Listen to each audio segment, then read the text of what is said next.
You're live. It said it told me you're live, so as long as YouTube is accurate, then we're all good. Okay, so welcome back to our session 2 of day 3. And so what we're doing today is working with the notion of pervasions, the notion of logical connections between things. Okay, so that's the general topic for today. It is a little different than what was in the schedule because we had intended to start covering it yesterday, but it really takes some time to go through everything, and we knew the schedule would be flexible, so I hope you're all fine with that. And now we're going through pervasions, and the way we do that is, the way you get familiar with having a sense for how to understand, how to think about when there is a pervasion or not is by working through the joints, the possibilities between two different phenomena. Okay, so that's where we are. And we had a question that was posed yesterday, and we wanted to go back to that question and just address it because it really has to do with how our colloquial language and the debate language sometimes you need to spend a few moments to try and translate. So we have to spend some time to take a step back and reflect on what we're really trying to say when we have a question or make a statement in our colloquial English or whichever native language you have. It's probably not that different. So let me just double check everything is going. Stream is good. And then I'll check what the question was here because I don't have it in memory. So the question, how to deal with a situation about the thesis. Okay, so right, the question came, we did address it, and it was about, if someone does not accept the thesis, and you pose the opposite thesis, and they still don't accept it, and then you're just kind of a ping pong ball going back and forth and you're not going anywhere in the debate because you just keep accepting, denying, and that is not the most fruitful way to have a debate. So what the underlying question though, or I suppose an aspect of that question was that I'll just read it out to you what the question.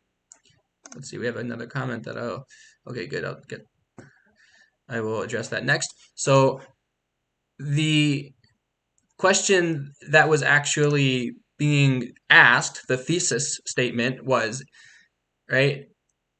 So the way they word it follows that all mail-in votes are fraudulent. So this was the example given on day 1. So if you notice, what do you notice about this statement? Well, and so then the person said why. They said it follows all mail-in votes are not fraudulent. They also said why, right? What you notice about this statement is that there is no subject that's explicitly set aside. In other words, take the subject. All votes. It follows they are fraudulent. So first step is to do that. Always explicitly say, take the subject, consider the subject. Another way to say it, and you've seen or heard, let's examine. That's a fine way to say it. The word subject, if anyone has questions about it, I can discuss it, but for now, just know we have to somehow use some language to explicitly point out, here's the subject, the basis of our debate, the thing that we're investigating, we're learning, we're looking at, what are its various qualities. So now the subject has become all mail-in votes. Now what are you saying? Whenever you say all, so there's two ways of doing it, and we're just going to put one aside because it goes into a whole slew of other topics that we don't need to focus on right now. The point we need to focus on here is that when we're saying all votes, what we're really saying is, and this is a difference between Western logic and Nalanda logic, to Indian, Tibetan, Nalanda tradition logic. It's a difference in that making a statement about all of something becomes a statement of pervasion, which is a different, it's a statement that's a different nature than just taking a subject and saying, positing some quality about that subject. So what you really want to say to make it clear, to convert your colloquial statement into debate language, is it follows that if something, if X, if it, if something is a mail-in ballot, a mail-in vote, then it is necessarily fraudulent. So now when the answerer says why, that just means that there is no pervasion. So there can still exist mail-in ballots which are fraudulent. There can also exist mail-in ballots which are not fraudulent. It's just denying the pervasion. You're not saying anything affirmative about all mail-in votes being either fraudulent or non-fraudulent, either being legitimate, illegitimate. You're just saying that there is no pervasion. You're just denying the pervasion, right? So the problem when you say all mail-in votes, if you say that they are fraudulent, you're saying there doesn't exist a single one which isn't. If you say all mail-in votes are not fraudulent, then you're saying there doesn't exist a single one which is which is fraudulent, right? All mail-in votes. So you don't want to have to avoid having to say that about the whole collective of every single one. You would just make a statement of pervasion, and then that leaves the openness to there being the possibility of some which are, some which are not. Okay. Now we have a few other questions coming about the question following on the question of one. Now it does seem like most of the students here are familiar with Buddhist philosophy. It seems like most of you are coming from the kind of the Buddhist studies arena more than the sciences or cognitive sciences, which is then appropriate to discuss these kinds of questions, I think, because again, they're not just Buddhist philosophy, they're, to some degree an integral component of Nalanda debate itself. Now, before though I answer this question, any other comments on the last question or any confusion about that last question? So again, just to rephrase it, if you thinking of are all cloud colors primary, all cloud colors primary, secondary colors, sorry, are all cloud colors secondary colors? Are all cloud colors secondary colors? So that's like a colloquial question, right? So then if you just say, it follows that all cloud colors are secondary colors, it follows that all cloud colors are not secondary colors. Well, you don't want to affirm either of those because there exist some which are secondary colors, some which are not. So you say it follows if something is a cloud color, it necessarily is a secondary color as a question. And then when you deny it, you're just leaving open that possibility that there could be some which are, could be some which aren't, right? There necessarily are some. I mean, you're saying there are some which aren't. Okay. Do we see any? So if there are no other questions or comments about that, then we'll go on to Boris's question here. Okay, is that a question? Yes, go ahead. Whoever anonymous is. No, okay, maybe that's not a question. So that's fine. If you have a question, just speak up. So consider the subject. So Boris is positing a subject. Consider the subject, identity from among the four pervasions. It follows that from among which I believe he is saying equivalence, I think he's using another phrasing. It follows that from among the two, one entity and one, it is one entity. Right, so again, here we want to just clarify terms, and it gets confusing because there are so many different ways to translate or use terms. So identity would be the same thing as saying oneness, being one, being identical, being the same, being one isolate, like form and form, right? Cup and cup. those are one, they're identical, they're one isolate. That means that they have identity, right? Identical. Having the relationship of equivalence is not the same as that, right? The relationship of equivalence just means that if something else, so you have two things like form and suitable as form, form, a definiendum, suitable as form, a definition. They're different things, different phenomena, different objects of mind, objects of thought, objects of knowledge. They can be talked about in distinct ways. We can say that one is a definiendum. We can't say that about the other one, right? We can't say that that which is suitable as form is a definiendum. True, validly say that is a true statement.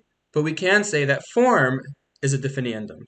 Likewise, we can't say that form is a definition, but we can say that that which is suitable as form is a definition. So there are different qualities of these two different phenomena, but they are equivalent, which means that any third object that you can think of, which is form, a third thing, like a pot, a cup, colors, shapes, that if form is a quality of that third thing, this common ground, then suitable as form is also necessarily a quality of that third thing.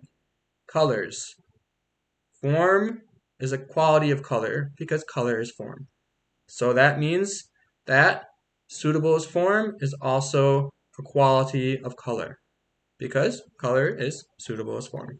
So you're looking at a third item or phenomenon which is the common locus. The locus means like the area for other things to be able to exist, the common ground. It has these other characteristics of being form and being suitable as form. Now, that's why form and external form have only 3 joints, because something like color, it has those qualities of both form and external form, but there's no pervasion between being form and being external form, because something like the eye sense power has the quality of being form, but it is not a common locus of both form and external form, because it is not external form, it is internal form. Okay. So so it's not one. It is not the same as saying one entity.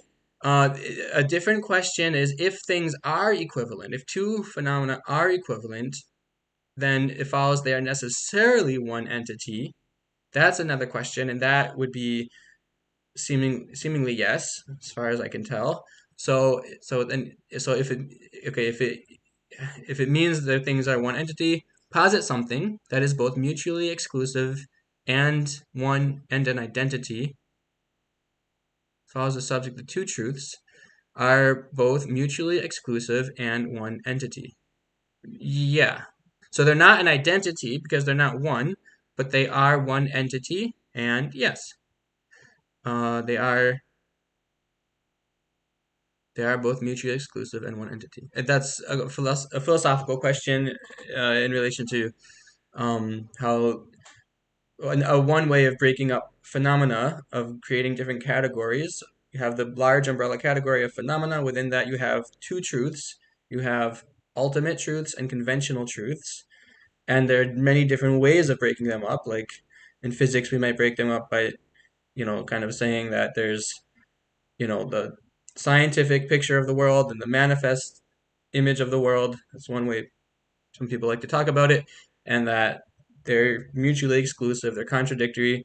When you have something that's the manifest image, the way things appear in a kind of gross, ordinary way, then those are one category of objects, and then the way things actually exist when you go and investigate them in a more refined way, then you have the scientific image. And we could talk about that in different Buddhist schools. There are various ways of also talking about that. Okay, so questions have been addressed. I hope they've been addressed sufficiently for people. Any more questions, raise your hand. And if not, I will go on, or raise them. I'll keep an eye out. But what we'll do now is go on to check out a few documents that are now up in the Day 3 channel, which will be helpful for going through our current topic of these joints, these possibilities.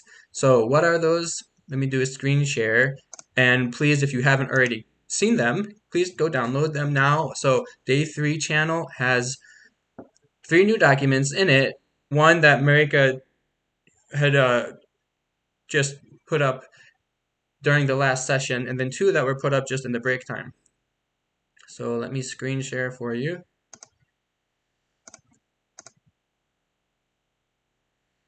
And this document, and this is the beautiful thing about having a group of students who are really dedicated and really interested in the material that we're studying.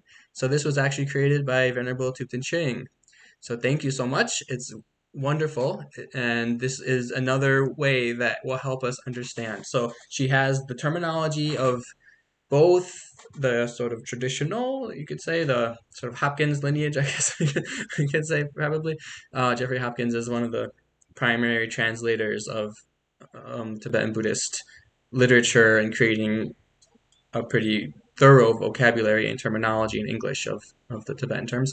So we have both terminologies, that one and the one that I'm speaking with using. So so we have the pervasions or the joints, possibilities is another way you could say that. And so there's just the Venn diagrams together with their explanations right next to it and examples. And again, this is just another visual aid with the examples right there on the side. And so it's quite helpful. So if we, yeah, I think people can go through that, look at that on your own, the material we've gone through, but the more you read about it and the more you think about it, the clearer it becomes. Here she did list the mutually inclusive, aka equivalent, as 2 joints. Now that's funny because traditionally, or in Tibetan, we don't talk about 2 joints, but that really is what it is, right? So that's fine to say, it makes perfect sense, right? There's 2 possible things to be going on when you compare phenomena which are equivalent. Everything that exists is either both of them or neither of them, right? There exists nothing which is one but not the other, so that's not a possibility. There's no joint there. So, for instance, form and suitable is form, pot is both, consciousness is neither. Those are the 2 possibilities, the 2 joints. So very good, very well put. So thank you very much. And seeing that kind of initiative definitely pleases the instructors and is very helpful to the other students as well, and the future people in the future. If people still, hopefully after these 5 days, people still will want to be studying debate, so it will be very helpful. So the next document that we have is what Marika had created and put up while we were actually in the last session, but just to reiterate that this is now our script. This is our template for how to phrase our questions about pervasions. Can you posit the relationship between A and B in terms of equivalence, contradiction, 3 joints, and 4 joints? I accept. Posit them. And then you would say you just choose one, the defender. So say form and suitable is form. Equivalent. So now posit something which is both A and B. Good. So, and now then you can go on and ask. It follows, right? Take the subject, a pot. It follows it is form. I accept. It follows its form because. So you can now, ask the defender for reasons to support why they posited that example. So the defender posits an example, and then you can ask them for reasons to support that thesis that a pot, your subject, is both a form and is suitable as form. So it follows its form. Yes, I accept. Why? Because it is something made from clay or something made from is not necessarily made from clay, but something made from a hard material such as plastic or clay. It follows that it is suitable as form. Yes, I accept. Why? Because it is external form. You can say something again that's in the lower hierarchy, lower down in the hierarchy, something that's equivalent. Now, this is what we'll be using when we go in practice now. So we will definitely keep this template open in your documents. So I actually have a question about my own document, which is I kindly suggested how that the challenger will try very hard to come up with counter examples. But suppose we find such a counter example, what happens? So say now the challenger says, well, so there is, but what about, so maybe you would say, I can't quite come up with a good example, but you're maybe trying to argue about the relationship between trees and Christmas trees, and then Christmas trees in general would be plants, but then there's also fake Christmas trees that are made out of plastic, right? So that might be a counter example. So normally you would say that Christmas trees are a subset of trees, but then the challenger says, okay, so now the Christmas tree, how do they ask about that counter example? So very good on the fly example. Now, it just depends on who is accepting which thesis. If so, let's just say that now in this situation, the defender has asserted that there are three joints between a Christmas tree and a tree, and when you ask them which pervades which, and then they say if they say that if something is a Christmas tree, it is necessarily a tree. If something is a Christmas tree, it is necessarily a tree, right? So then the challenger says, "Oh, really? If something is a Christmas tree, it's necessarily a tree." Then take the subject, and that's where you give your counterexample. Take the subject, a plastic Christmas tree. It follows that it's a tree. Follows it's a tree because it's a Christmas tree. That was the pervasion. And then you can spend some time, and they might accept it to be a tree. They, right? So that's why debating these joints is so fruitful, because it really does lead you into thinking about trying to think of counterexamples, and then really moving forward and creating some debate where you have to use some logic, some reason to hold the position. Either you're going to say that the plastic Christmas tree is a tree or not. So if it's a tree, then does that mean it is able to utilize photosynthesis and take in sunlight and has roots, right? Those are the characteristics of a tree. Okay, so you get the picture. Good. And we have one comment checking that quickly. Okay.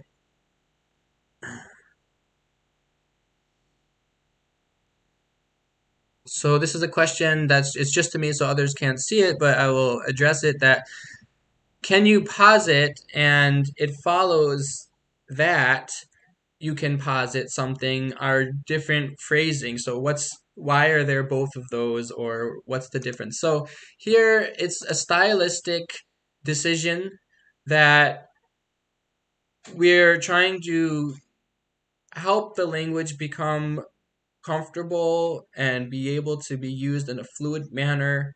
So just saying, can you posit something, or even just, can you tell me something, or even just, what is what is something that is A but not B? What is something that is both A and B?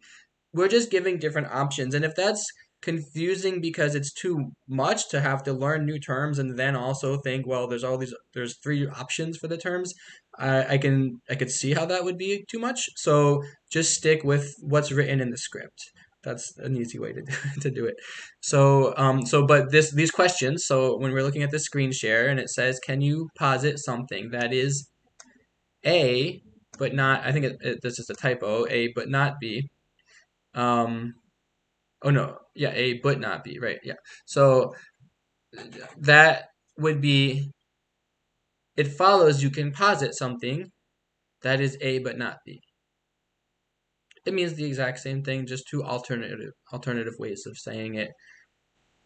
Okay, so now we've come to, okay, we've had about 25 minutes. Let me just then give that last document just to show it to you so you know what to use when we go and have our breakout groups to debate. So last session we had time more to discuss and not so much time to debate in breakout groups. So this time we'll just start right away with debating. And the last document now, it just gives some examples. So if you haven't, again, downloaded this, it is in the day 3 channel. Oh, did I open it? Okay, no, I didn't. Sample. Let me just open the file so that you can see it. Good. So this is just counting the joints of debate. So this is also, it's not really a counting debate in the same way as just listing definitions and divisions, but we just call it counting the joints, or it's just an easy way to think of it, right? But it really is more like a logic debate. So counting the joints of debate, example worksheet. So we have two objects compared. We have 1, 2, 3, 4, 5, 6 examples, okay? Form and external form. Then we have form and one.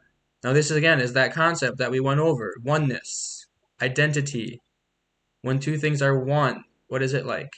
I mean, it's funny just to say when two things are one because they're not actually two things, right? But when you have a phenomenon which is one, you can phrase it as if it's two things, just with you use the conjunction and you have the same word repeated. So form and form. If that subject, right, it's not really two things, but if that subject, form and form, you're comparing them and they are one, right? Form is one.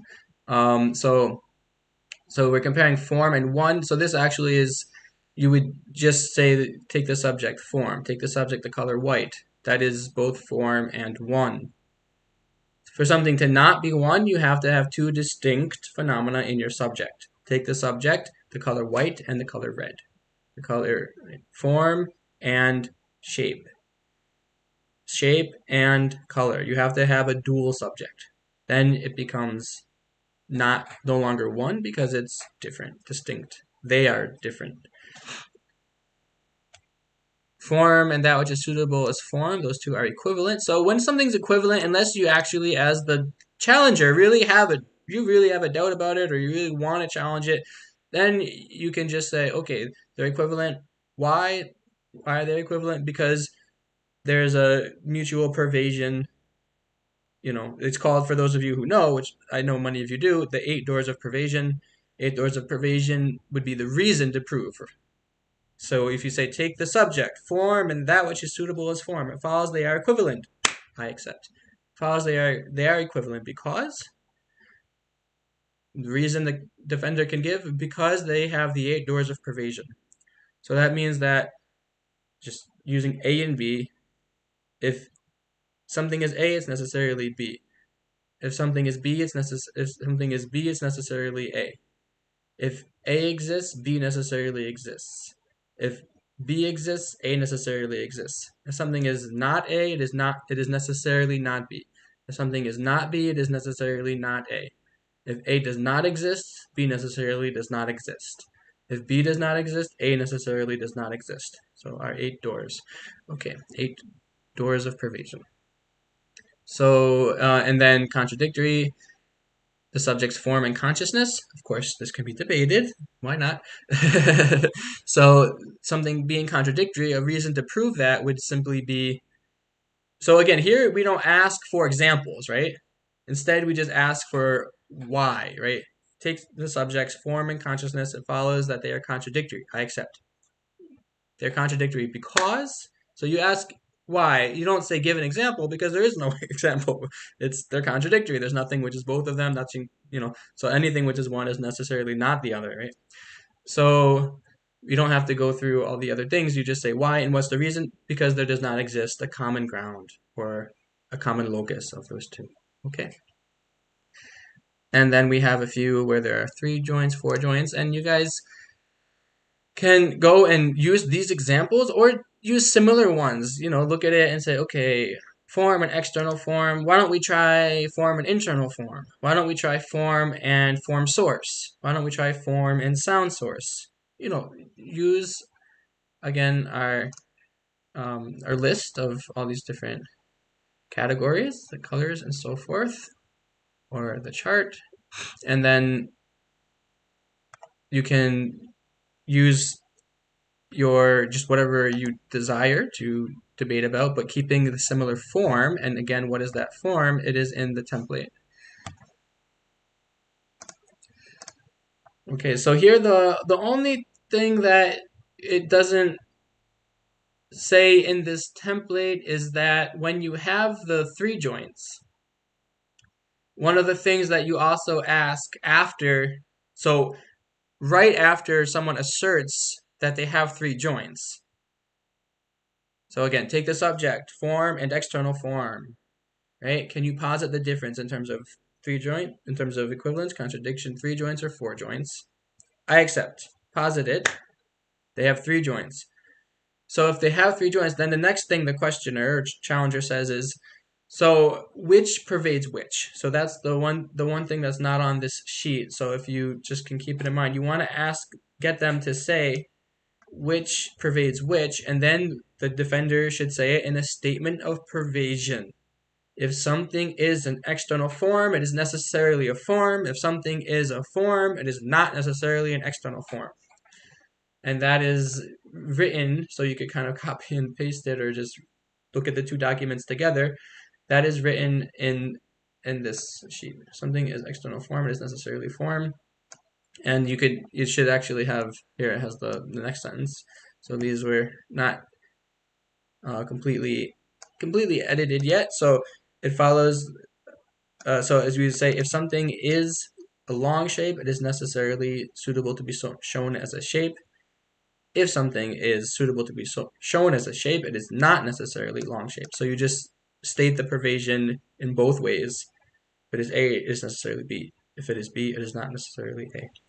And then you ask, okay, what is something? Can you posit something that's both? Posit something which is B but not A, whichever way it goes. Good. So if we're good on all of that, is that pretty clear to people? Well, of course, we can ask a question. Anyone have a question? If you need to ask it, now is a good time. I'm looking at the hands. If not, we will break out into groups and practice these counting of the joints of the possibilities. No hands are up. Okay, so let's go again. We'll go for 20 minutes. And I would say that spend 5 minutes going through a counting debate. That's again just listing out the definitions and divisions. And you can follow the script exactly, or you can just use the charts and pick a different subject instead of shape or color. You can choose sound source, odor source, right? So you decide.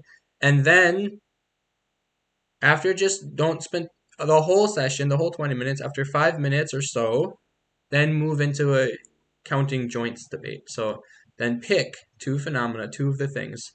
Okay, sound source and sounds arisen from elements conjoined with consciousness.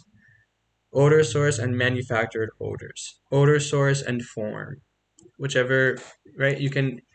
So some people are more experienced. You would feel happy to choose your own topics, your own subjects. For those who are brand new, you are perfectly um, you're welcome to just use what's already here. Okay,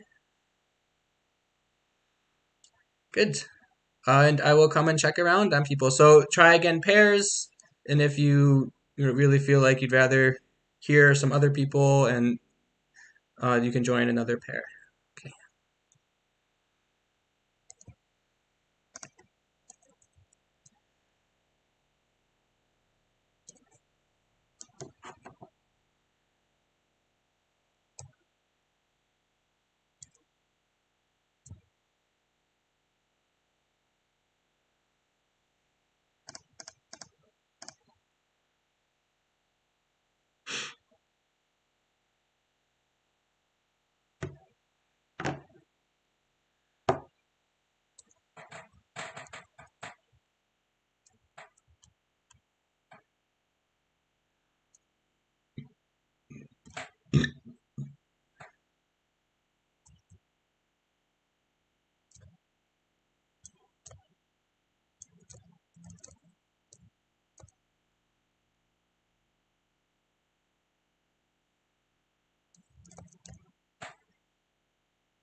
I don't know if you can hear me. If you're having some technical issues or anything, just let us know.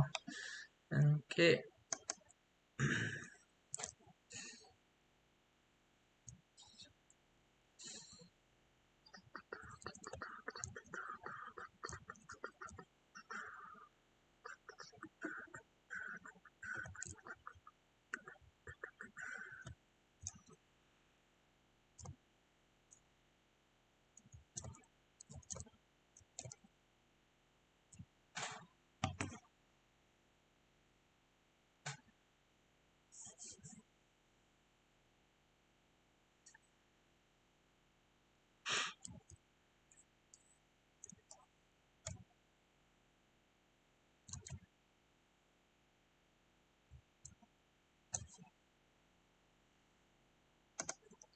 Ishe. So Yeah, let's see if do you wanna just try with. I'm wondering if you want to try and grab someone from a bigger group because that group has a bunch of people and they might. that's what I'm Let thinking. me go check. I'll just go But ask. Okay, you can. Yeah, you can just check. Okay.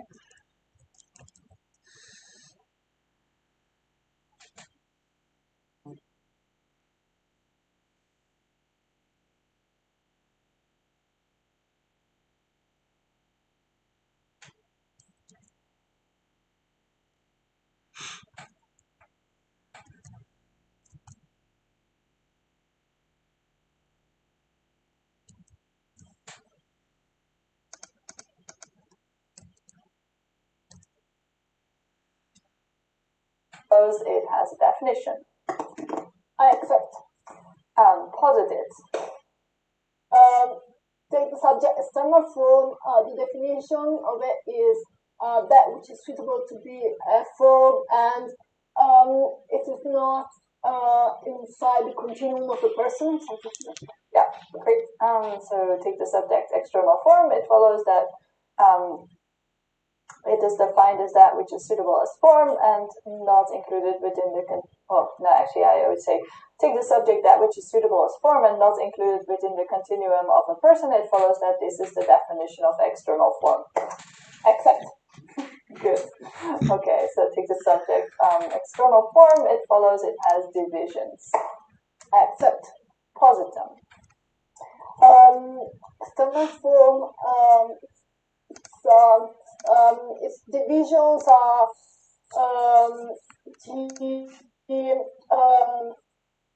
what's in English? The isos, eye object, ear object, smell object, taste object, and tactile objects. Yeah. I mean, so here it says like form source, sound source, odor source, taste source, physical object source. It follows that those are the divisions of external form. Accept. Cool. Okay. And then I guess let's move into the color. So take the subject color. It follows. It has a definition. Accept. Positive. Take the subject color. Its definition is that which is suitable to be represented as a hue. That which is suitable to be shown as a hue. It follows that is the definition of color. Accept. Okay, great. So I think we got the counting debates pretty well covered. So let's move into the more the pervasions question. So take the subject, or no, let's just say, can you posit the relationship between color and primary color? I accept. Okay, positive. The relation between color and primary color is three possibilities. Okay, there are three possibilities. Yeah. And then I would say, why? The relation between color and internal color and what was the primary color is three possibilities because primary color is pervaded by color. everything which is a primary color is a color, and not everything which is a color is necessarily a primary color. Excellent. Okay. Yeah, so we've already covered the which pervades which case, so maybe that would be replacing why. So I've actually updated my pervasion template. So, and this is actually great practice because I can update my pervasion template even better. So this is very productive.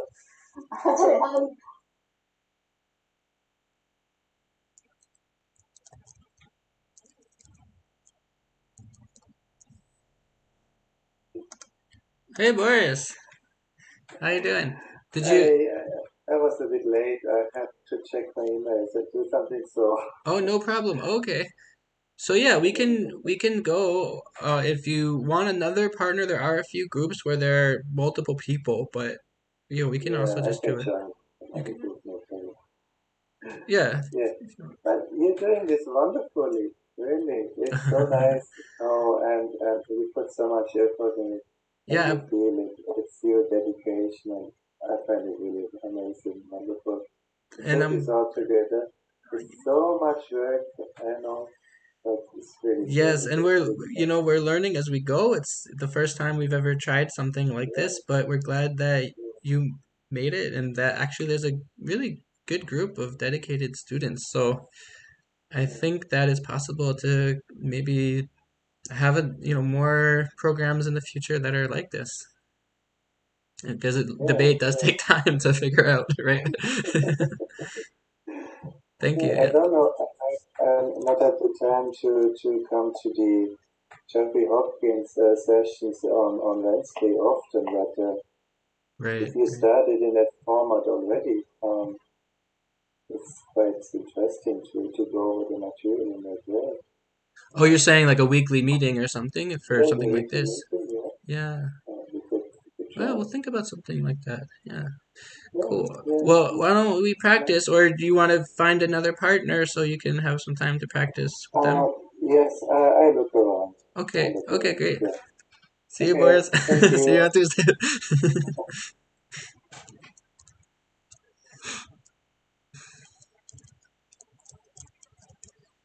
Stefan, if you're not busy, Boris still needs a partner. He came late, he said, but I'm just going around to check on different people. Okay.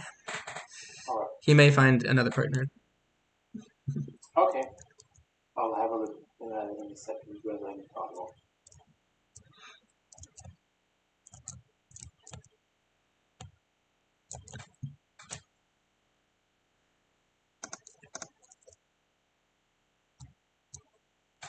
If not, it's the reason. So that's it. So I think it's because indicates the reason rather than the privation. Okay. And then the privation is yeah, in the logic debate, it says in the beginning, this, the question in Nala debate format a statement of privation. So, oh, yes, yes, that is good. So maybe we just practice this logic debate, the cloud colors version 1. So the statement of privation is they state the color, but the privation is determined by the predicate. It is necessarily a second color. So whether it's like elephant versus animal, or the animal, uh, animal pervades the elephant, or I think this is a good thing that we need to bring up for the whole group, but I'll just say while we still have more than 10 minutes so you can keep debating. A statement of pervasion doesn't actually have an explicit subject and predicate. It is a different nature of question or statement. It's a different type of uh, of statement. So you're not statement of pervasion is not this kind of logical syllogism. It's a different format. So when you make the statement of pervasion, if something is an elephant, it follows it's necessarily an animal. Then if someone denies it, they posit a subject which is an elephant but not an animal. So then you're taking a subject which you have to then look at in turn. Is it A, an elephant? Is it B, an animal? So it's like you take a third thing and then you make that your subject, and then you see those two things in the statement of pervasion, you put them each in the predicate place one by one, and then you see what I'm saying? So you're saying there's a different thing which is one but not the other if you're denying a pervasion. So to go back, so you have the subject and the predicate and the statement of pervasion. And the statement of pervasion is a container in which you put the subject and the predicate Not one by really a one. subject. That's what I'm trying to say is that the statement of pervasion actually doesn't really have a subject. What you're saying is any old subject in the universe that you wish to posit, so you leave that as a variable, x. The subject, you're just thinking x. That x has now as its predicate elephant or animal. So if the predicate of something, another thing, like the African elephant, right? Take the subject, the African elephant, it follows that it is an elephant. Take the subject, African elephant, it follows that it is an animal. So now you're thinking about, that's why it's pervasion, because it makes you think about everything in the universe that has this one quality of being an elephant. Does it also have to have this other quality of being an animal? So it's like the subject you want to have open in your mind. Okay, all the different subjects I can think about. Is it an elephant? Then it also is an animal. Is there something which is an elephant but not an animal? A separate thing that you would posit as the subject. Mm. Maybe it's just something that takes a little bit of time to go through it. But if you use some of those examples, it might get more clear. Right.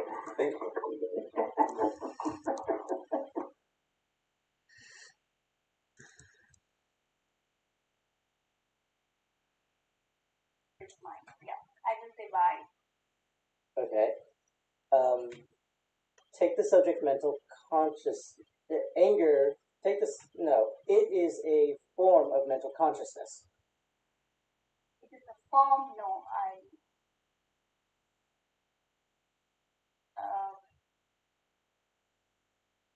why?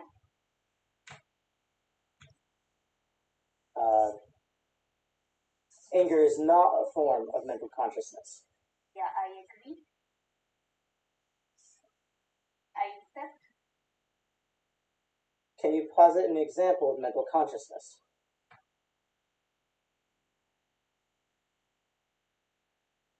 Mental consciousness. Example of mental consciousness.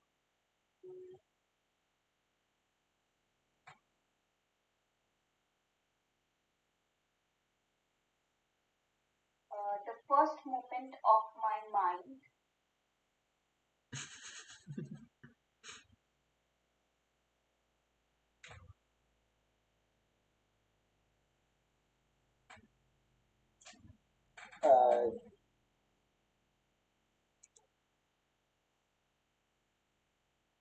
Thinking about flower.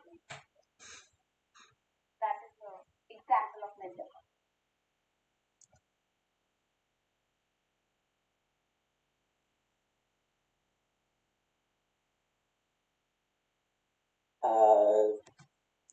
So take the subject, the first moment of mind, apprehending flower. That is a form.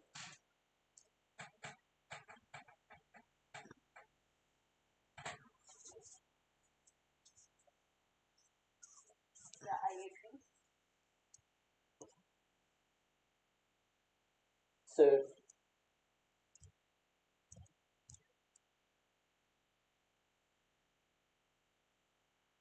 when you say no pervasion and I ask you what is the no pervasion, you will say what? So,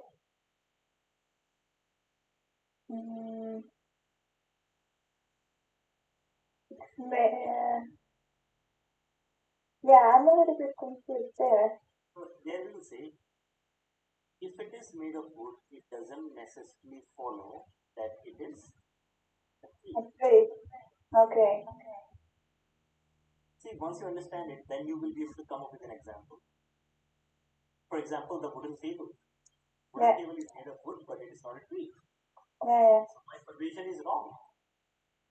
But the reason that it's wrong. Yeah, but then what happens with the subject?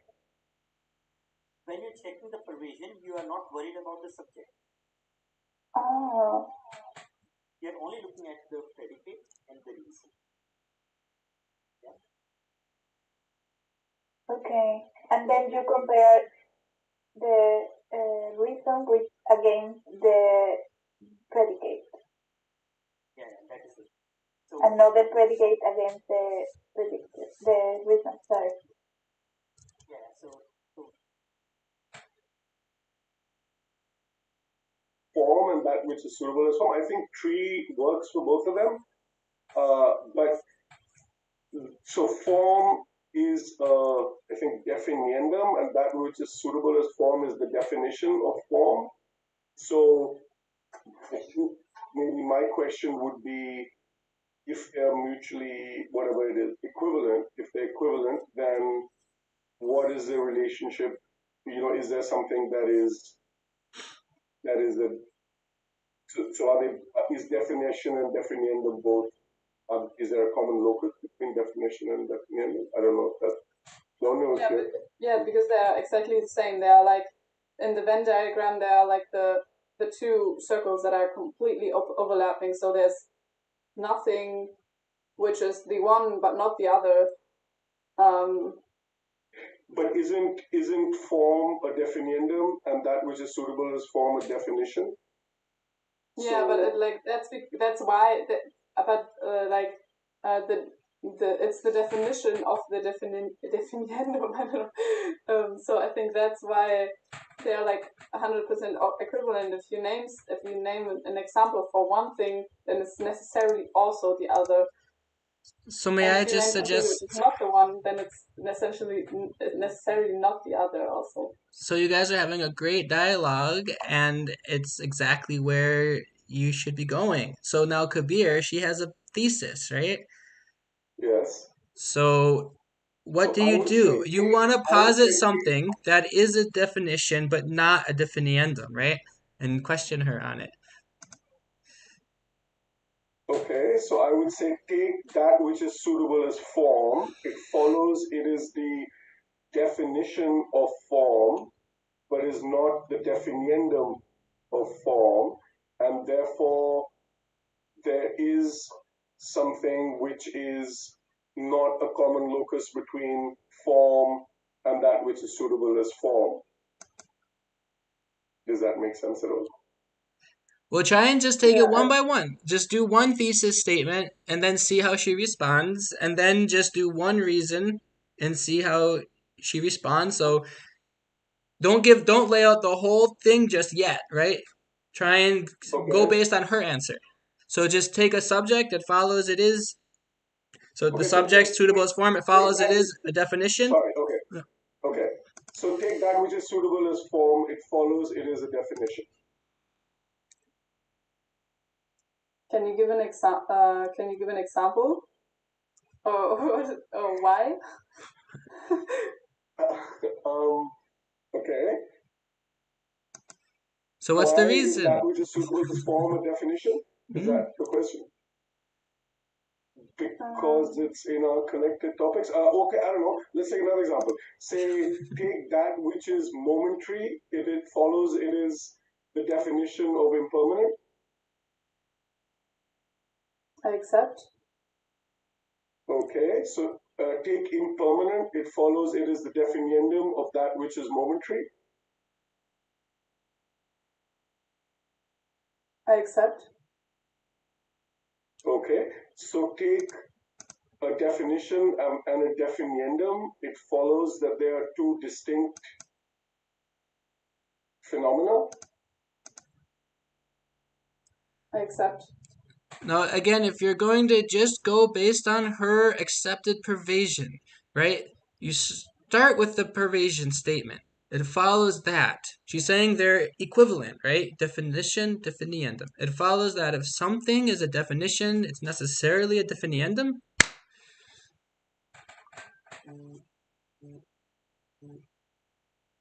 Are you saying you're gonna answer? No pervasion, I would say. No, but you were saying there is, right? I'm sorry, I don't know who is who, but Rasa maybe? No, I So think Marlena. Marlena was saying it that they are, but I would say a So, definition and a definiendum are mutually right. exclusive. So just to illustrate like the order. So it follows if something is a definition, it is necessarily a definiendum. That's the question for Marlena. Why? Why? It follows that it is because definition and definiendum are mutually inclusive, equivalent. They have the 8 doors of pervasion. If it's A, it's necessarily B. If it's B, it's necessarily A. So that's a reason. The reason is they're equivalent. I'm confused now. Um, I have a question. So, for an example of these situations where have mutually inclusive, that one is basically the other, I can only think of objects in planet Earth and objects in Mars, let's say. It's the same. To be in the same, I would think, or to be a particle and a wave, like the electron. That would be the example of being the same thing or equivalent. I don't know, but You could assert that as some example of two things which are equivalent, wave and particle. You could that would be a very nice position or create a good debate. Yeah. So then the question is, yeah. Because this is the mind-boggling part where it's the same thing. How can you even debate that? Yeah. Well, that's the mind-boggling thing is that. I think it helps clarify your understanding whether it is the same thing. Right. I think that's what we're trying to do. Is Right. so we don't know if it's the same thing. So when I said earlier on the stage that mind is internal form, but I was wrong. But I think that's what we're trying to.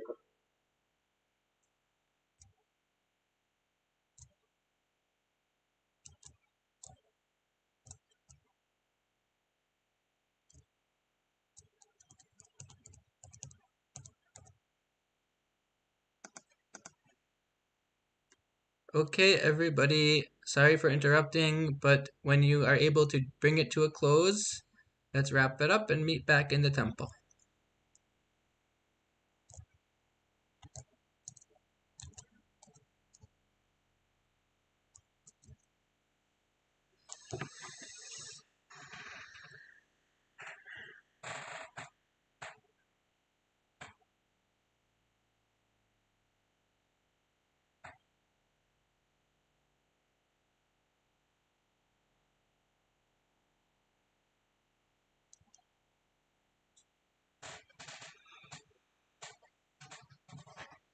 So why don't we, as we wait for some people to wander in, just check if there are questions amongst the people who are already here, and we can start addressing them, or at least have you pose them, so that way, when more people come, we can start quickly. I'll look for hands, or you can type them.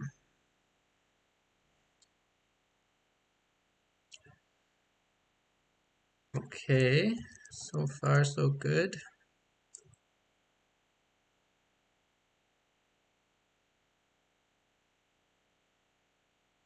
So how has that been, practicing those pervasions? Good. It's good. And I really want to just say that I don't know exactly the people who have experience in debate where each of you are coming from. We have the document where you in the registration form stated some of your background. So I know there are a diversity of backgrounds, but many people are coming from Atisha's course at the Lama Tsongkhapa Institute. And so it's very evident what an amazing teacher he is and how you've really all progressed very well in his course there, because some of you are really doing quite well and helping the other students, which is key, which is very good. And yeah, he is really a true scholar and expert. Atisha there is incredible. Yeah, and also I wanted to just mention, I mean, as a side point, but something that came up in our discussion in our little group was that I realized that how often we make these pervasion mistakes in our reasoning in everyday life. So I was reflecting on, how often we make an equivalence of, say, the person who cuts you off on the street and malicious people. Whereas maybe it's actually more like a 3 possibilities or actually even a 4 possibilities situation where there's malicious people and people that cut you off on the roads, and there's of course maybe some overlap between malicious people and people who cut you off on the road, but actually there's a large amount of people that are cutting you off on the road but not malicious, but they might be just busy to try to get somewhere because their child is needing help or whatever. And so this was an example that I thought was quite motivating to really dive into the privations. That's right. And if some of you haven't yet watched the video with Venerable Thupten Chödrön, who herself has taught debate in her nunnery, which is Sravasti Abbey in Washington State, in the U.S. So they went through one of Daniel Perdue's books, who, for those of you who don't know, is sort of the main Western scholar who's taught about debate and written about debate in English, who unfortunately has passed away a few years ago. But she went through one of his whole books for more than a year with her nuns there, Venerable Thupten Chödrön, and so she has a very good perspective on how to use it as really in this way in day-to-day life in order to regulate your emotions, and for Dharma practitioners, for mind training, right? This is a real method of mind training. So that video it was posted in the Day One channel. Please go and check that out if you haven't yet. It's called Mindfulness Corner, Using Syllogisms in Daily Life. So that's very true. And the pervasions, or I should say, holding a pervasion which is not true to be true, is one of the main logical mistakes that as human beings we make. It's what modern day cognitive science refers to as bias. This is really one of I'm not gonna say here now that they're equivalent because we have to check it out, but I don't want to say something and then have to backtrack. But it is very close, the concept of bias in general, cognitive bias, right? So we have racial cognitive bias, right? So you see someone of a certain race do something and you don't like, oh, those people are, you know, those people are lazy, those people are cheap, those people are, you're accepting a pervasion. I mean, oftentimes it's stereotype. You've never even seen something to confirm that. It's just like people like talk about it that way because of who knows why. But anyway, you're holding this pervasion. If someone is someone of that other ethnicity, they're necessarily having this characteristic, this trait, right? And likewise, so people who, believe the coronavirus is a hoax.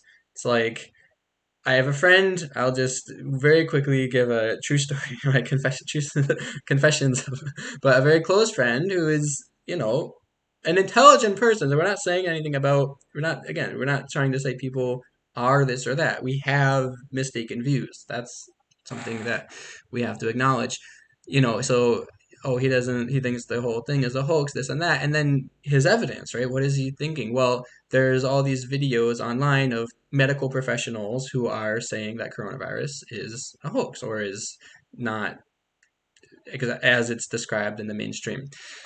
something. And so what's his idea? Oh, if there exist medical professionals who say coronavirus is a hoax, it must necessarily be a hoax.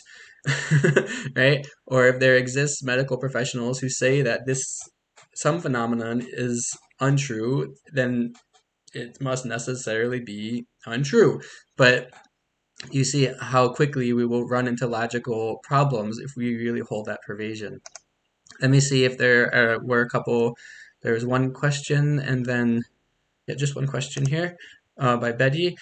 So thank you. Yes. So there's been, and some of the confusion that people have is I see it's getting worked out in your groups because you're working through it. Some of the people have more experience. So I realize that a lot of the questions that are coming up are being answered by your classmates, and that's wonderful. So thank you all who are doing that. So just to clarify for the whole group, what is the order of a statement of pervasion? So I actually heard a bit of what Betty was talking about in her part with her partner when I was walking around. So I will address beyond just what's written here, but it's saying, does it begin the logic debate? Must certain elements be established before a statement of pervasion? So that's one aspect. That's the question you're asking. And I'll also address what you were talking about before because it would be helpful to clarify for everyone, I think. So a statement of pervasion often begins a logic debate, and when you look through the debate texts, they will most commonly be the first line in a scripted debate or a written out debate. It will often be a statement of pervasion. It will not always be. So the answer is quite simply is it does not have to begin the logic debate. There's no pervasion that if something is a logic debate, it necessarily starts with a statement of pervasion. But it oftentimes does. And it's a good way to start it because that's basically like you're setting out a theory of something, right? You know, what's the theory here? The theory is that, you know, just again, going back to the clouds and secondary colors, it's a simple one, right? All the phenomena, all the colors that could possibly be cloud colors, they also are secondary colors. Okay, so that's sort of like your theory you're setting out. So I'm calling it a theory in this now, is that really the best word? I'm just calling it that in order to set out that we're talking about a universal statement, right? It's like we're creating sort of an idea of some universal law, right? Whatever is momentarily changing is necessarily impermanent. Whatever is created from causes is necessarily momentarily changing. That's like, a universal law, a statement of universal law. So that's oftentimes how you would start. And must certain elements be established before a statement of pervasion? So again, the counting debate is the typical traditional way that you start it. So when you start the very beginning of your debate, you just lay out some of the framework that's in the textbook. And then when you actually begin the logic debate, so the question is about the logic debate, then you would begin the statement of pervasion. And that establishes, right, that theory. So whether the defender accepts or denies it, it at least establishes their view on it, right? So maybe if they don't accept it, then you ask them to posit some example which does not fulfill the pervasion. They don't accept that if something is the color of a cloud is necessarily a secondary color. Ask them for an example and start your debate from that example. And if they accept it, then you can try to find something which is a color of a cloud but not a secondary color as the challenger. Now, what we're doing here with the joints is another option. This is more of a training. So again, it doesn't directly get you into its own sort of, it's a way to bring you into a logic debate. So to answer Betty's question again, there's no definite way to go, but going through some of these joints, comparing some of the phenomena in the topic you're currently studying or looking at, form within form, you want to compare some of these different divisions. That's a good way to go. That's a foolproof way to start a real debate going, because at least you have something to work with. You have a framework. You have, okay, well, it's either going to have three possibilities, three joints. It's either going to, or four joints, or it's going to be contradictory or equivalent. So you have this sort of thing that you can choose. Okay, it's got to be one or the other. If you don't know, if you're totally like, I don't even know what this means, then, like, I don't even know what suitable as form means, but I'll just guess. Okay, I'll say suitable as form and long shapes have, okay, I'll just guess three joints. You can guess, and that allows a debate to unfold. So the other point that Betty had mentioned, though, that I do want to address, and thank you for bringing this up, or thank you for allowing me to hear as you were bringing it up with your partner. Confusion about, in a statement of pervasion, it follows that if something is the color of a cloud, it is necessarily a secondary color. Where's the subject? Or what is the subject? What is the predicate in that statement of pervasion? That's a question that could arise and has arisen for some of you. The answer is there is no subject. The answer is there is no subject that has been stated in the statement of pervasion. That's why we say if something is. The something is a variable. If X is, if some people are using, I think the way Atisha does do it, is that if it is, so he just uses the word it.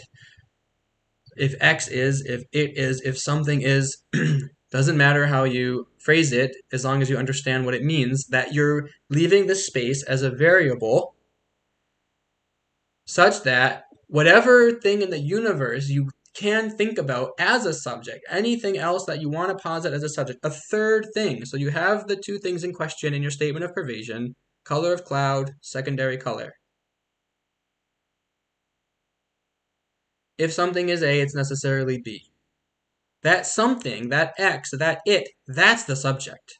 Something else that you have to posit, something else that you have to come up with. The example that you're coming up with is now going to become a subject, and then you check it by putting the things that you had in your pervasion, your statement of pervasion, in the place of the predicate. Take the subject, the color of a red cloud at dusk, it follows that it is the color of a cloud. It follows that it is a secondary color, right? So you could put it, and then of course the statement of pervasion indicates that if it's accepted, then the meaning is that you should be able to now put the first item in the statement of pervasion in the predicate place and the second item in the reason place and have that be a valid syllogism if it all checks out. Meaning, if someone accepts that if something is the color of a cloud, it's necessarily a secondary color. Well, let's use one where there's no confusion. If something is a color, it's necessarily form, right? There's no confusion. So now you should be able to take a third thing as your subject, take the subject, right? The sound of rainfall. It follows that, sorry, I said color, didn't I? take the subject, the color red. Okay, it follows that it is form because it is color. It follows that it is form is your predicate because it is color. So the statement of pervasion was, I think I actually said the order, I know I said the order wrong, so apologies for that. So you have your statement of pervasion. You should be able to put the second item, if it's true, in the place of the predicate, and the first item in the place of the subject. Okay, so this is the correct way to say it. The first item here is color. The second item is form. If something is color, it's necessarily form. I accept. Okay, then take the subject, the color red. It follows that it's form. If someone denies it, why? It follows that it's form because it is color. It follows its form because it is color. That's the pervasion. So when you have a pervasion, again, it means that you're looking just at the reason and the predicate, the relationship between the reason and the predicate. Whatever is the reason is necessarily the predicate. Okay, now we have a couple more questions that have come up. We had the challenge. A lemon is sour, and the question, what does it mean? What does is mean? Yes.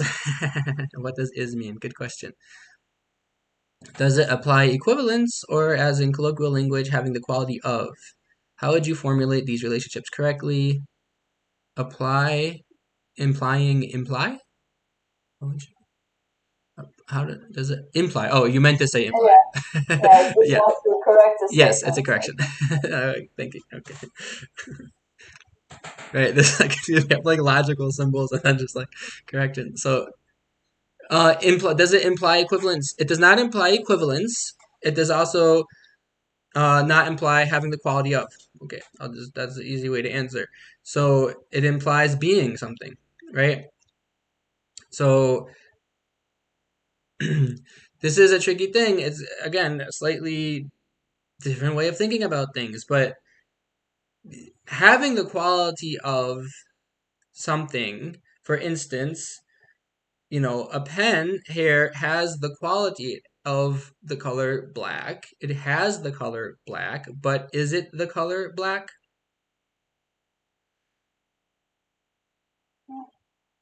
And so I'm also wondering, like, wouldn't if you get around to the statement of a lemon is sour in debate, wouldn't that be a perfect invitation to actually explicitly go debate, like, what is the relationship between lemon and sour, and then you can decide on it yourself in the debate process, figure out what you mean with is. Yes, and that's the recommended. That's a good way to go about it. So I recommend we recommend doing that. So we'll leave the question, put the question back in your hands. Having said what I said, but really ultimately you have to sit down with it and kind of, in Tibetan there's this phrase. Well, I don't need to say it, but it indicates that what you come to accept, and I have another point to make connected to this, is an issue of what's comfortable in your mind or not. What's sensible to you? What's sensible to you? The point connected to that is our aim here is not to rigidly be searching for and to be demanding that we get the right answer. Okay.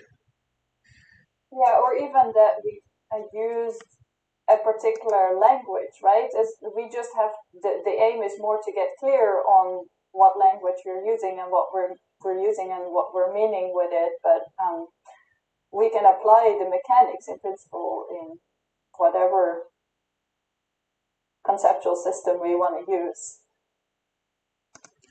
Right, and I guess again, it does seem like the vast majority of the students who are, actually the full participants coming each session are from a Buddhist background, or maybe not originally, but are students of Buddhism. That just so you know, the Buddhist view, should say probably Galupa, because there could be many different views within that, is that like these five external forms, these five divisions of external form are mutually exclusive, contradictory from each other, like I mentioned. So if we were to accept that a lemon is sour, it is a taste, then because it has a sour flavor, then what would be a logical consequence of that?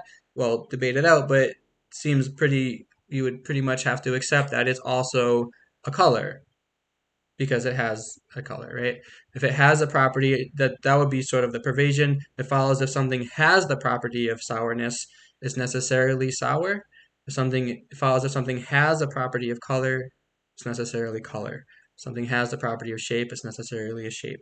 So that would be the way that you would apply the same type of logic equivalently. Now you might want to add something though and go, but no, wait, they're not exactly the same because a lemon not only has the property of color of sourness, has the property of sour taste, but that's its like main most essential property by which we identify it as even being a lemon.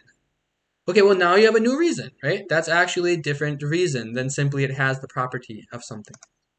Yeah, and then you can debate it further because you can say, well, a lemon for somebody who's suffering from COVID and who doesn't have the taste properties, right? And then you get into another discussion. So maybe it's not a quality of the lemon by itself, but rather by the taste receptors of the person.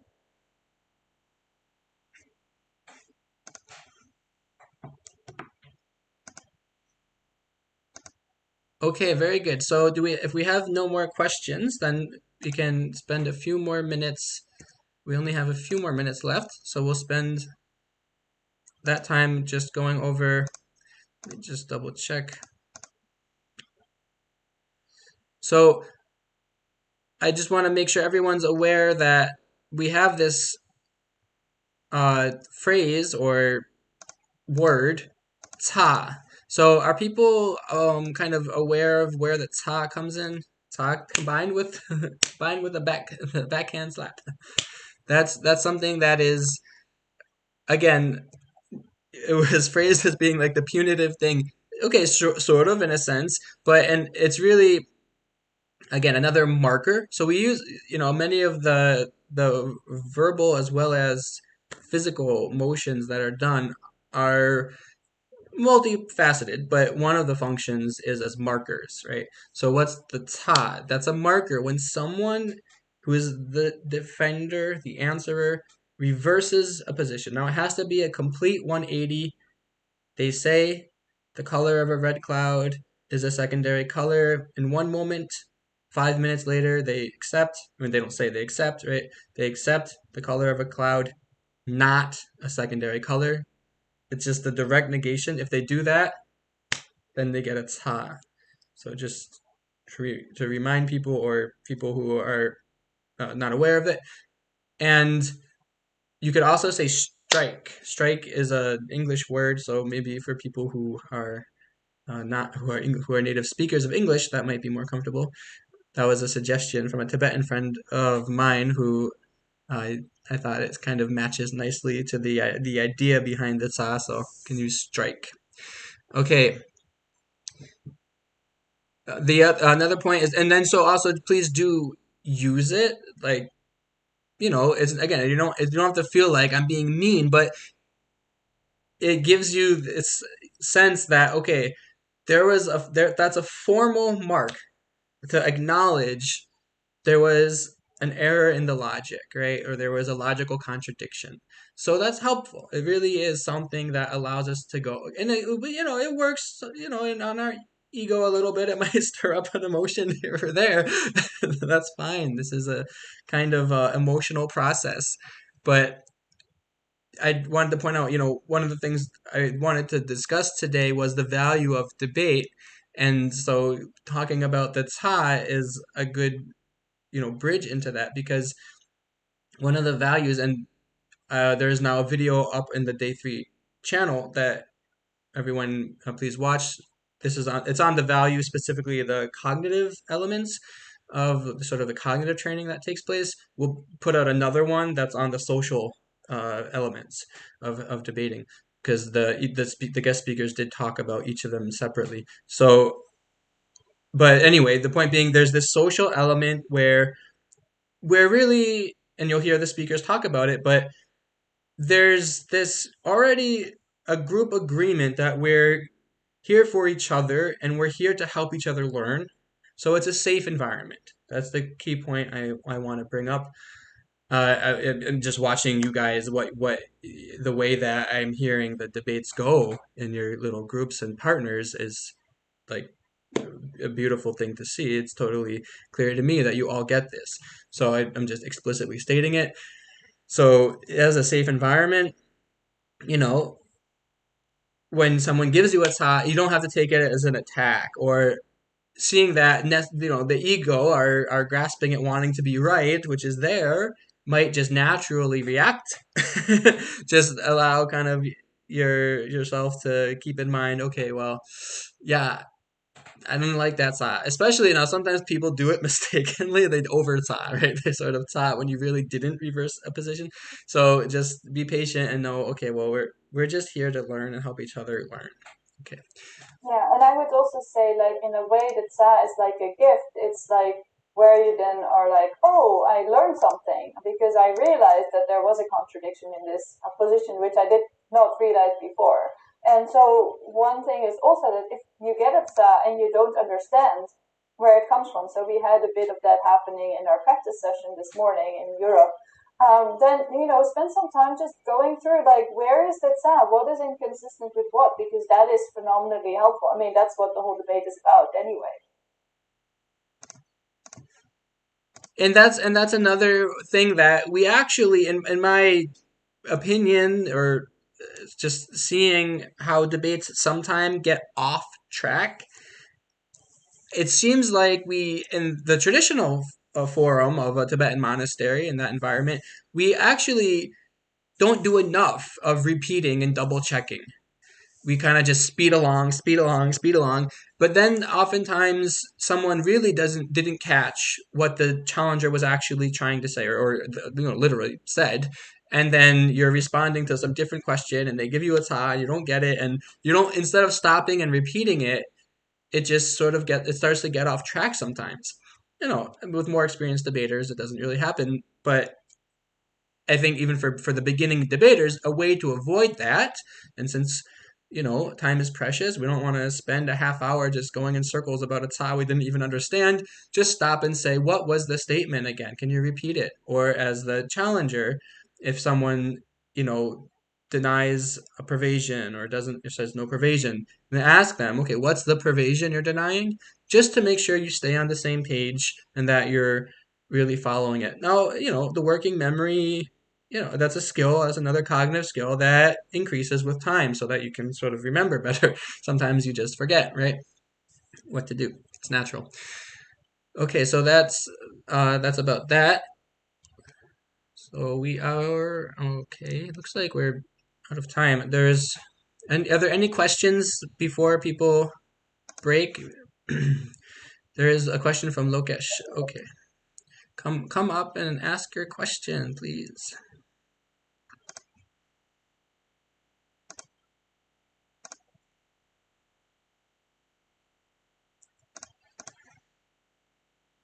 Hi, I'm sort of confused with your explanation of an earlier question when you say in a statement of pervasion there is no subject.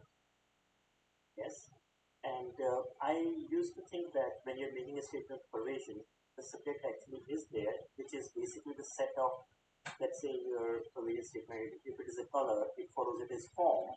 In that case, all the colors that you can think of, including the word color itself, probably is this whole set becomes your subject. But if you say that there is no subject, then I'm perplexed to understand. If it is a color, it follows form. What is that thing that we're trying to establish as form? If there's no subject, then there's nothing to establish as form. So I would sort of think that there has to be a subject so that it can be established as form. And I used to think that that subject is actually the set of all the colors possible. Right. So this is why the statement, take the subject, all colors, it follows they are form. And then the statement, it follows that if something is a color, it is necessarily form. These are actually two different statements that have different meanings. Now, going into if you make the statement, a thesis statement, take the subject, all colors, it follows whatever you say about it in the predicate.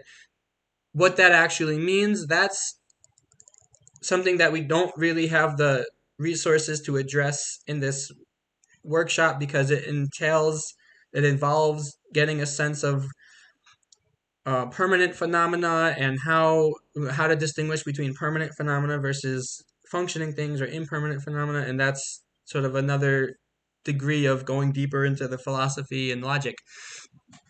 But I'll just to say they are different statements with different meanings, and the subject is what is in your mind when you're thinking over that pervasion. If X is a variable, right? When you see the equation, I forget every equation I ever learned. Someone help me out. What is it? Mx equal. I don't even remember like Pythagoreans. Someone just say one. What is mx Plus b. plus Okay, y equals mx plus b. Wow. Thank you. So when you see that, what is y? What is m? What is x? What is b, right? Y equals mx plus b. E equals mc squared. Okay, so E equals mc squared. C is something specific, but the E and the m are not. So y equals mx plus b. Those are all just variables. So that means that anything you can imagine anything and stick it in there. Now here in the debate, it can actually be anything, and so in mathematical formula, it's like a quantity, a number. So here we could actually imagine anything that you could imagine, something that exists or doesn't even exist. That's the subject, and you're now trying to just determine, okay, is it color? Is it form? If it's color, does it also have to be form? Is there something which is color but not form? Is there a separate subject, a third thing that wasn't in the statement of pervasion, that has the property or quality of being? Now, I'm not just saying has the property of the property of color. I'm saying the property of being color without having the property of being form. So again, this is the kind of thing that these are some of the questions that really don't start getting clearer until within the structure of logic, the lessons that lead in the traditional Nalanda tradition that lead a student into a deeper understanding of logic, they come at a pretty advanced stage of having really gone through some of the more technical understandings of how the three parts of syllogisms relate to one another, what the reason has to fulfill in order to be a flawless reason, right? The three modes of being a correct reason, I'm sure you're aware of. So, and then how it relates to the predicate and what the different kinds of relationship are. As I was saying, that pervasion is about relationships between things, so how those relationships are established. So that's like a whole nother course that, hey, hopefully we all have the chance to learn about and study. But right now it's a little bit beyond the scope. But in general, yeah. So this in general, the subject is something that you have to simple answer. The subject you have to put into the equation, into the statement of pervasion. Separate thing. Okay, so that did bring us over our timeline a few minutes of ending. So I'll stay back for a couple minutes if anyone else has questions. Otherwise, we will see each other, or I'll see the East Coast people at the debate, and then we'll see everyone else tomorrow morning, and we'll upload some more content. So keep your eye out. We'll put more examples of people doing these joints, counting the joints. We'll put more examples so people can see other people doing it, recorded, examples of that. Okay. And then I guess in the practice sessions, we'll also practice more about the joints, right? That's Yes, thank you. So the practice session for today, our debate sessions, we want to focus on going through these joints, and we have enough material here to do that with the few examples and the template, and then we'll also provide some more material just for you to see other people doing it. But this should be good for you to just start working with it. Yeah. And of course, you can always, with your debate partner, decide. Well, I would like what I ended up doing with my debate partners. We talked about attention and mindfulness, and we thought that was a fun topic. So, we can talk about. You can decide whatever you feel inspired to do. And I would say, I put as one of the examples here, and just one, it's sound occurring in nature and sound caused by elements conjoined with consciousness. So the point of this is just to illustrate that, just thinking about sound caused by elements conjoined with consciousness, or articulate sound or inarticulate sound, is just not something that like naturally occurs to our minds. But we can think about, okay, sounds in nature. Sure, the sounds of birds and wolves and coyotes and brooks and things, right? So big things that sort of naturally occur to your mind and make sense for you to think about. Not some because again, we don't have time to like go through this whole hierarchy and actually describe what's meant by each of these things and how it relates to the Buddhist philosophy and all this, because it comes out of a certain philosophical view, right? So yeah, feel free to talk about things that are related, but that make more sense to you. Thank you for your comment, Angshuman. That is that I don't exactly understand what you're meaning between form and content, but that does seem like that very well could be. Okay, so I'll stay back for a couple minutes if there are